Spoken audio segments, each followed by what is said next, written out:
As the Dalai Lama turns 90, the world reflects on his life of peace, spirituality, and exile. But behind the calm image of the Tibetan spiritual leader lies a turbulent chapter in Cold War history. A chapter involving espionage, secret camps, and guerrilla warfare. After the Chinese occupation of Tibet in the early 1950s, the United States, determined to check communist expansion, began laying the groundwork for a covert resistance. Declassified CIA documents, curiously titled Covert Action in High Altitudes, now shed light on this hidden chapter of history. It all began in 1951.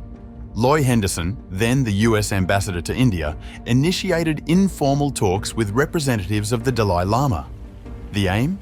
To explore the young leader's possible escape from Tibet and to rally Buddhist resistance against Chinese communism. A variety of Hollywood-like schemes for flying or sneaking the Dalai Lama to safety outside Tibet were considered and discarded. The American government was interested in having the Dalai Lama remove himself to a place such as Ceylon, where he could rally his fellow Buddhists against the Chinese communists. On September 17, 1951, Ambassador Henderson wrote to the Dalai Lama, offering US financial support for him and about 100 followers.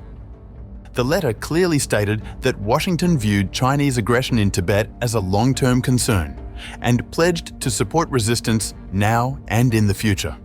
But diplomacy took precedence, for a while.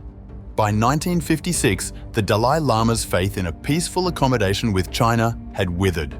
His brothers, Taksta Rinpoche and Gyalo Thondup, travelled abroad, seeking allies and support. Then came the tipping point. On March 10, 1959, thousands of Tibetans surrounded the Dalai Lama's palace in Lhasa, fearing he might be taken captive by Chinese forces. Within days, dressed as a Kamba farmer, the Dalai Lama fled Tibet in secrecy, eventually crossing into India and seeking asylum. The exodus ignited the next phase, armed resistance. That same year, the CIA established a secret training facility in Colorado. Among the snow-covered mountains near Leadville, a location once used by the US 10th Mountain Division during World War II, 260 Tibetans were quietly trained in guerrilla tactics.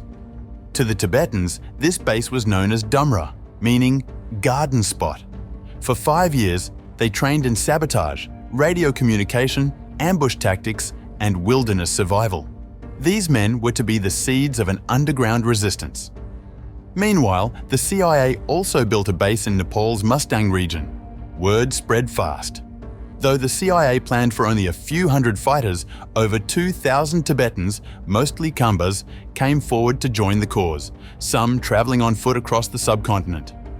In June 1962, CIA officers met with Tibetan guerrilla leaders, planning reconnaissance missions north of the Changpo River.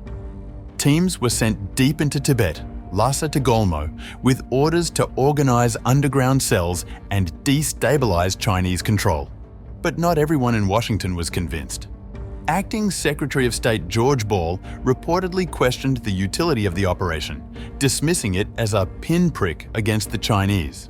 Yet, when China invaded India's northeast frontier in November 1962, American support solidified. By June 1963, 135 Tibetans had completed their training in Colorado. Returning to India in groups, they brought with them not just skill, but a new foundation. This covert program would go on to inspire the creation of India's elite Special Frontier Force, a unit composed almost entirely of Tibetans, created in the aftermath of the 1962 Sino-Indian War. Today, as the Dalai Lama marks 9 decades, the story of the CIA's Tibetan guerrilla campaign remains a powerful reminder that even in the world's most remote highlands, the Cold War was never truly cold.